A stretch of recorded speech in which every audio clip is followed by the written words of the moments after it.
सुरेश अपनी माँ के साथ रहता था, उसके पिता नहीं थे। सुरेश की माँ दूसरों के घरों में झाड़ू पोछा किया करती थीं। सुरेश जंगल से लकड़ियाँ बीनकर ले आता और उन लकड़ियों को बाजार में बेच देता था। सुरेश, अब लकड़ियों की मांग बढ़ गई है। इतनी लकड़ियों से काम नहीं चल पाएगा। तुम्हें ज्यादा लकड़ियाँ लानी होगी। सेठ जी, कल से मैं ज्यादा लकड़ियाँ ले आऊंगा। ठीक है, यदि तुम ज्यादा लकड़ियाँ लेकर आओगे तो तुम्हें उसके अच्छे दाम दूंगा। सुरेश पैसे लेकर घर चला आया और अपनी माँ को दुकानदार की सारी बात बताई। बेटा, छोटी सी उम्र में तुम्हें मेहनत करनी पड़ती है। काश तेरे पिता जिंदा होते तो हमें यूं गरीबी का जीवन नहीं काटना पड़ता। माँ, चिंता मत कर, मैं खूब मेहनत करूंगा। एक दिन हमारी गरीबी भी दूर हो जाएगी। अगली सुबह सुरेश जंगल गया। ज्यादा लकड़ियों के लिए मुझे जंगल के अंदर जाना पड़ेगा। जंगल के अंदर जाने पर उसे बरगद का एक पेड़ दिखाई पड़, जिसमें एक बद्दा सा दरवाजा बना हुआ था। पेड़ में दरवाजा? इस जंगल में कौन रहता है, वो भी पेड़ के अंदर? मैं जाकर देखता हूँ, आखिर कौन है इस दरवाजे के अंदर। उसने दरवाजे को धक्का दिया। दरवाजा खुल गया। वह अंदर गया तो उसने देखा कि ये क्या, पेड़ के अंदर गुफा? मुझे तो लगा कोई रहता होगा, यहाँ तो कोई नहीं है। वह गुफा में घूमने लगा।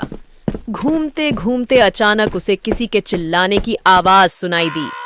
वह आवाज की ओर बढ़ा तो देखा कि एक आदमी पत्थर के नीचे दबा हुआ है। आप रुकिए, मैं इस पत्थर को अभी आपके ऊपर से हटा देता हूँ। सुरेश ने उस व्यक्ति के ऊपर से पत्थर हटा दिया।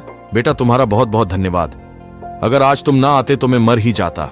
धन्यवाद की कोई बात नहीं, हम सबको एक दूसरे की मदद करनी चाहिए। तुम कौन हो और यहाँ कैसे आए? मैं जंगल में अंदर आया था लकड़ी इकट्ठी करने के लिए। मुझे दरवाजा दिखा तो मैं इसके अंदर आ गया। वह एक जादुई दरवाजा है जो केवल 10 दिनों के लिए खुलता है। तुम्हें शाम होने के पहले वापस जाना होगा, क्योंकि अगर दरवाजा बंद हो गया तो तुम 10 दिन अपने घर नहीं जा पाओगे। आपका बहुत धन्यवाद मुझे इतनी जरूरी बात बताने के लिए। तुमने मेरी जान बचाई है, इसलिए ये डंडा रख लो। पर मैं इस डंडे का क्या करूंगा? ये एक जादुई डंडा है, इससे तुम जितनी लकड़ियाँ मांगोगे ये तुम्हें देगा। सुरेश ने जादुई डंडा ले लिया। शाम हो रही थी, इसलिए वह पेड़ के जादुई दरवाजे से बाहर निकल आया।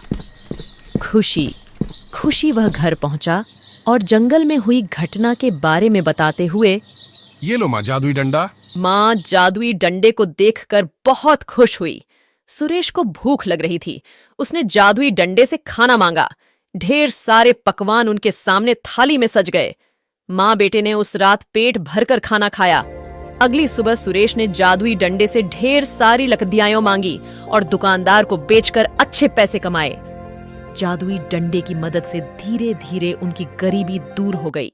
लेकिन उस जादुई डंडे की एक शर्त थी कि अगर उसे किसी दूसरे व्यक्ति की मदद के लिए प्रयोग किया गया तो उसकी सारी शक्तियां खत्म हो जाएंगी। और एक दिन और आगे जानने के लिए चैनल को सब्सक्राइब करें, वीडियो को लाइक करें।